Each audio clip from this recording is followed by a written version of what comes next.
હવે જોઈએ સમાચારો વિગતવાર।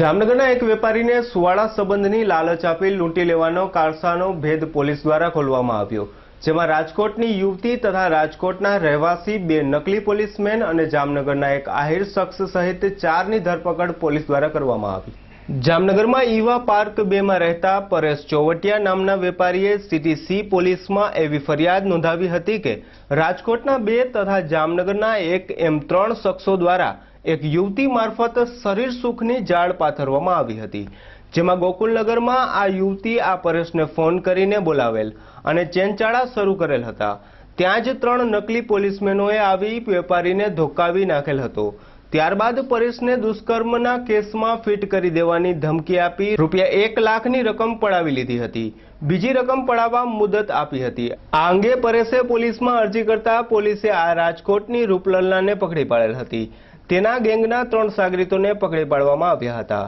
પોલીસે આ આગવી રીતે આ રૂપલલાની ગેંગને પૂછપરછ હાથ ધરી હતી, તો નકલી પોલીસમેનો વિજય, ખીમા, ભીમસી તેમજ યુવતી પારુલની સામે સિટી સી ડિવિઝન પોલીસમાં ગુનો નોંધી વધુ તપાસ હાથ ધરવામાં આવી। સિટી સી ડિવિઝન પોલીસ સ્ટેશનમાં પરેશભાઈ ચોવટિયા પટેલે એક અરજી આપેલી અને અરજીમાં એવું જણાવેલું કે મારા મકાનમાં રહેતા રાજકોટના જે પારુલબેન તેઓએ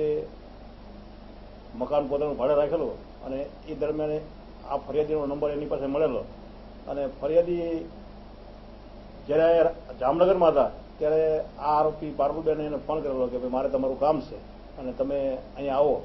જેથી કરીને ભીમસીભાઈના ઘેર આ પારુલબેને ફરિયાદીને બોલાવેલા અને એ દરમિયાન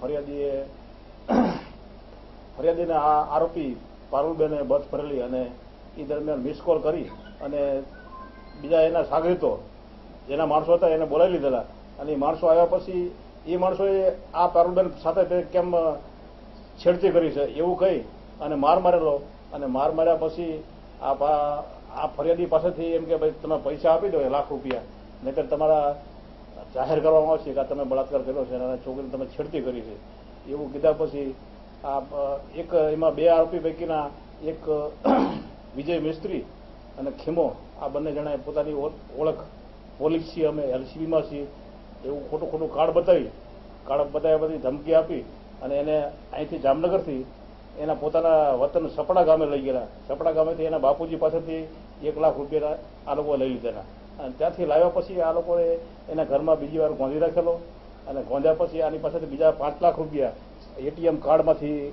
કઢાવેલા, એટલે ટોટલ ₹1,05,000 આ લોકોએ છેતરપિંડી કરી અને આ પછી મેળવી લીધેલા છે અને આને ગોંધી રાખેલા છે।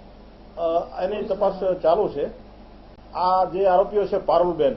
વિજય મિસ્ત્રી અને ખીમજીભાઈ, આ ત્રણેય રાજકોટના રહેવાસી છે અને રાજકોટથી જ આ લોકો પ્લાનિંગ કરી અને અહીંયા આવેલા જામનગરમાં અને અહીંયા આવ્યા પછી આ ફરિયાદીને આ જાળમાં ફસાવેલો અને એની પાસેથી આ પૈસા કઢાવેલા।